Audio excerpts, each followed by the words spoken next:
Hey guys, welcome back to our channel. In this tech tutorial, we're going to reveal to you how you can make sheets in your workspace on Smartsheet favorites. So let us dive into this. So navigate to your Smartsheet account, select your workspace from the home section. For example, guys, you may do that by clicking into all workspaces and select one of your workspaces below.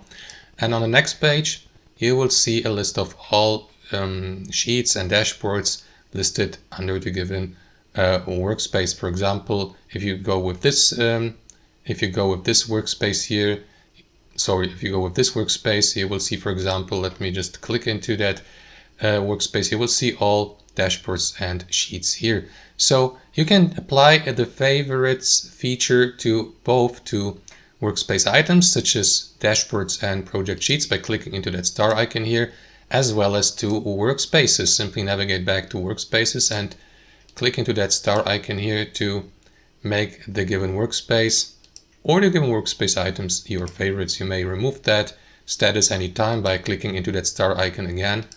And that's it. You will find favorites, be it workspace items here on the left panel. And there you go. So you can navigate to them directly and open them in a new tab or remove them from the favorites list. And that's how it works, guys. Hope you enjoyed this video, got some value from it, and we'll see you next time on our channel.